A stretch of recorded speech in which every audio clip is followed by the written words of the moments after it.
Hyvää päivää. Se olisi kevätkeikkuen tulevi aika. Siinä on nyt perämoottoria. Ja tässä on tulppi. Mallia NGK. Ja tämä on nyt se ja tuon laitteen puola, mikä on tämän videon aihe. Ja käydään läpi nyt syy-seuraus, mikä vaikuttaa mihinkin sytytyspuolella. Hiukan semmonen vika, että normikaveri ei oikeasti osaa etsiä vikaa, eikä hoksaa etsiä sitä, että siinä voi olla tämmönen vika. Mulla on tässä 2 tulppaa. Tämä on vanha, siellä on nyt uusi kiinni. Niin me demoomme, havainnollistamme teille nyt tämän vian. Mä pistän tämän tulpan tonne moottoriin kiinni, niin se ei lähde käymään.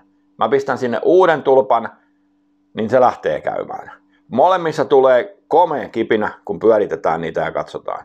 Mistään ei löydy varsinaisesti mitään vikaa, selkeätä vikaa, mutta ei vaan toimi tällä tulpalla.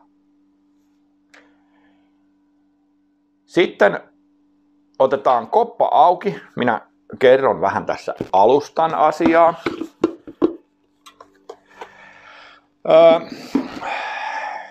Mä pistän sinne kuvaukseen, mä löysin tästä hyvän service-manuaali PDF-nä. Mä laitan sen sinne kuvaukseen alle, sieltä löytyy lisää, painat siitä, niin aukeaa se kenttä sinne alas, se on siellä tutkittavissa. Siellä on kaikki arvot, miten mitataan mistäkin, niin tekin osaatte tätä hommaa. Sytytyspuola on tuossa. Ja tulppa tuolla, toinen tulppa mulla tässä, niin mennään läpi tää nytten.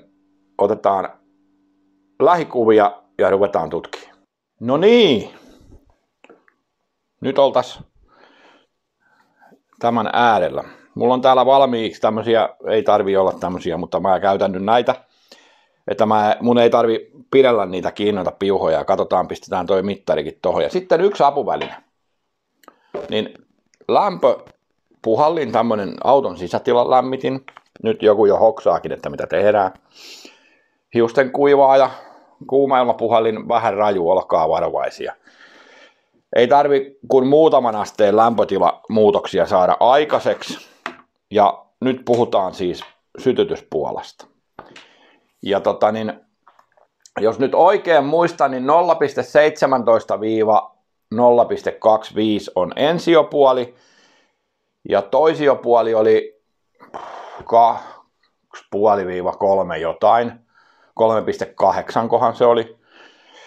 Ja nyt mittaillaan se, mutta sitä ennen otamme täältä tulpahatun irti. Toki kannattaa muistaa mitata tämä Yamahan tulpahattu. Se on semmonen kanssa, mikä aiheuttaa paljon ongelmia. Siellä on se siellä 4 suurin piirtein, kun pyöritään se vastus. Niin. Tässä on nyt uusi tulppa. Ja täällä oli tulppa. Ja näiden ero on semmonen, kun tuolla lopussa on tommonen, tuolla alla lukee tommonen 10. Eli tehtaalta on kärkiväli valmiiksi milli. Ja tämän laitteen tulppa pitää olla ihan perus PB7HS. Ja kärkiväli 0,6-0,7. Ja tarkistin, tässä on 0,6. Ja miksi nyt se ei lähde käymään tuolla 10 tulpalla, siis 10 kärkivälin tulpalla, mutta tällä se lähtee. Voidaan katsoakin se kipinä. Molemmissa tulee komea kipinä. Niin kuin näkyy. Räpsii ihan molemmilla samalla lailla. Mutta siinä on semmonen juttu, kun tämä puola pitää olla määrätyissä arvoissaan, määrätyssä lämpötilassa, että se kipinä on kuitenkin riittävän vahva. Nyt kun me laitamme sinne tämän oikean tulpan, niin se pelaa. Mutta toi puola on kuitenkin rajoillaan, kun ruvetaan sitä kohta mittaan, mä näytän. Se kipinä on tuolla paineen alla, niin se ei vaan jaksa se kipinä Se ei kestä tuolla paineessa se kipinä. Tällä toisella tulpalla. Tällä se on aiemmin pelannut ja yhtäkkiä se ei pelaakaan. Syy on kun siellä olisi ollut tämä tulppa, niin tämä vika ei olisi varmaan vielä tullut. Se olisi kypsynyt sitten vasta jossain vaiheessa kokonaan. Mutta nyt kävi niin, että tällä se ei nyt enää pelaakaan, kun se ei jaksa. Ja kun minä teen tällä tulpalla sen asian, että minä pistän kärkivälin pieneksi, niin tämä laite toimii. Mutta kuinka kauan, kuka tietää. Nyt otetaan laitteet käteen ja mitataan se. Pistetään mittari asentoon hevosenkenkä ja tämä on nyt automaatilla. Pistetään näyttölaite johonkin. Missähän se näkyisi? Näkyisiköhän se tuolla? Pistetäänkö ne oikein valokin? En tiedä. Voisiko tossa? Näkyykö se siinä? Noin. Sitten otamme täältä tässä laitteessa niin mustavalkoinen johto menee puolelle. Otamme sen irti. Laitamme toisen näistä piuhoista siihen. Näin. Ja sitten etsimme toisen johdon yleismittarista ja täräytämme sen tonne. Mulla on tässä tämmöisiä apuvälineitä nyt, että mun ei tarvi pidellä niitä kiinni koko aika. Niin se antaa nyt tämmöisiä lukemia. Nyt ei ole ihan kunnon kontakti. Tämä on huono, mä vaihdan tähän toisenlaisen. Mihinkähän minä sen laitoin tuolla. Pistetään tähänkin tämmönen hieno tämmönen.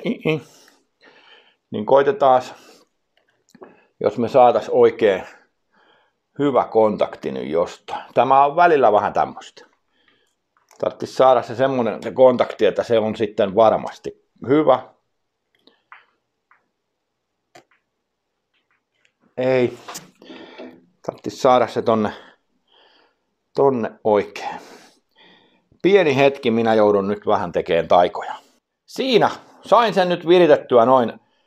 Se keikkuu, no nyt se keikkuu tollain 0,5-0,6. Se oikein räpläin saa 0,4 sinne näkyy. Ton ensiopuolen vastuksen. Ja se piti olla se 0, en mä nyt muista. Mä äsken muistin sen. 0,17-0,25 siihen väliin. Ja otetaan tämmönen lämpöilmapuhallin ja pistetään tohon, lämmitetään tuota puolaa pikkusen, niin huomaatte mitä täällä rupeaa tapahtuu. Ja täällä on nyt lämmintä vajaa 20. Niin.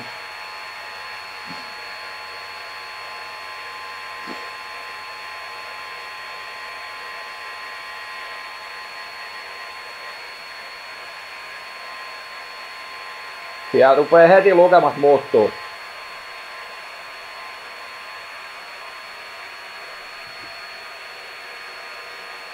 Eli noin paljon vaikuttaa.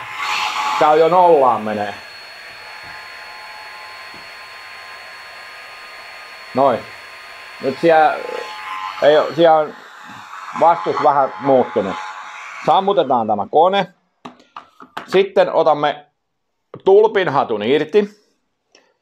Muutamme kytkentää, katsotaan se toisiopuoli, eli se puoli, mistä se kipinä nyt tulee. Sen enempää ei mennä nyt tässäkään siihen, että kuinka se puola toimii, mutta se sieltä tulee kynsillä. Se tiedetään. Noin.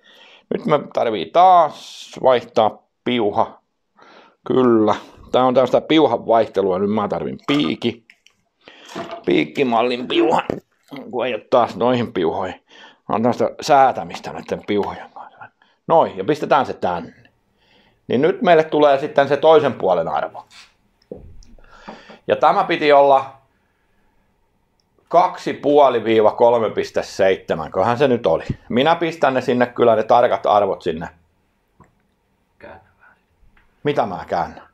Sitä näyttää. Mihin päin? Se Näin. valo osui siihen jostain aikaa. Näkyykö se nyt? Nyt näkyy. Noniin. Näin. Tuli ohjeistusta. Siellä näkyy nyt arvo. 4,091. Se pitäisi olla, mitä mä sanoin, 2,5-3,7.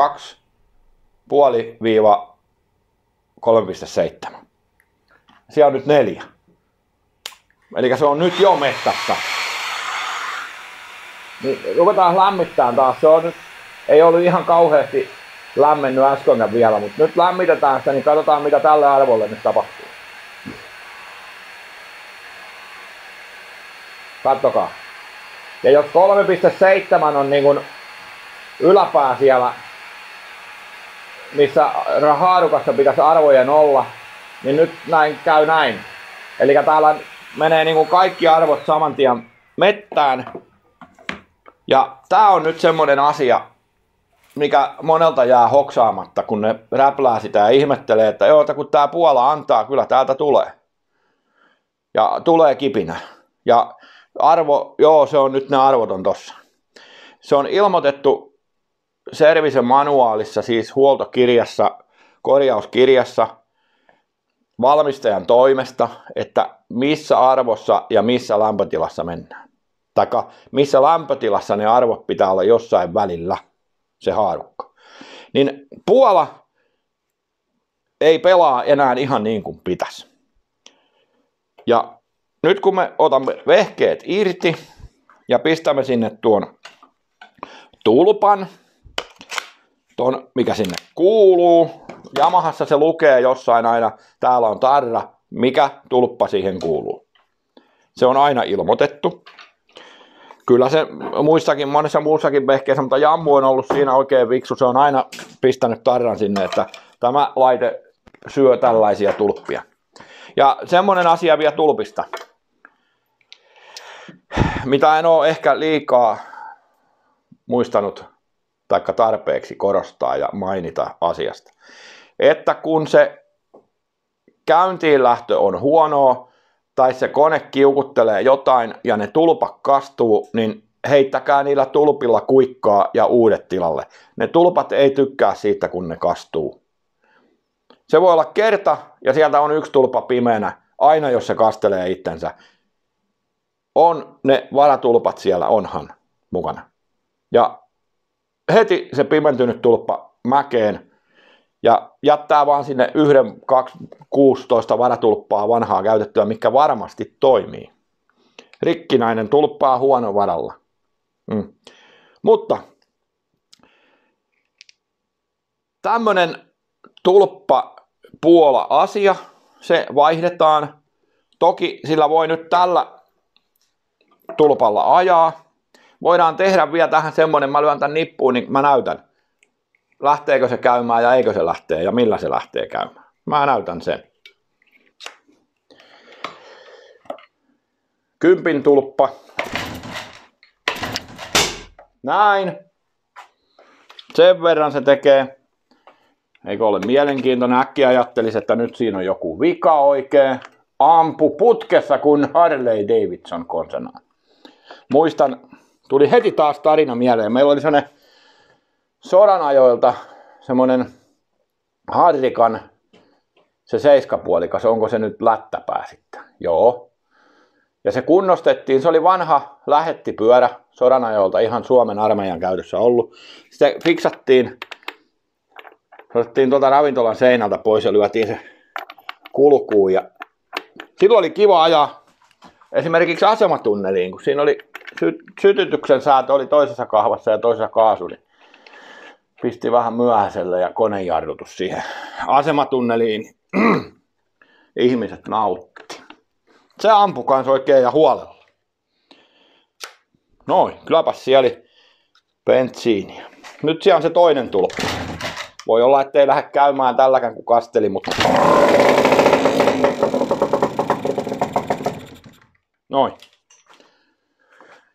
Siinä näitte. Siinä 10 tulpassa on näin iso kipinä ja tässä on sellainen ihan pieni kirkas kipinä, niin se toimii siellä, mutta se iso kauhea mollukakipinä ei toimi. Sammuu kipinä. Eli mitäs tästä nyt opimme? Että olkaa tarkkana niiden vehkeiden kanssa. Ja näissä on niin monessa näissä vehkeissä, että kaikki vaikuttaa aina kaikkeen. Tämmönen sytytystulppa Puola sähköjuttu tähän väliin. Minä vaihdan siihen Puolan ja pistän tämän rutkun maailmalle. Toki se toimii tälläkin, mutta vaihdetaan se nyt sinne, niin ei tarvitse tuoda takaisin niin kuin heti ensimmäisellä mateenpyysireissulla. Ei vaan koska sitä madetta kalastettiin. Ei sitä nyt kalastettu. Mutta kumminkin. Tällainen pläjäys tällä kertaa ja muistakaa painaa tilaa-nappia. Löytyy tuosta. Se on moro.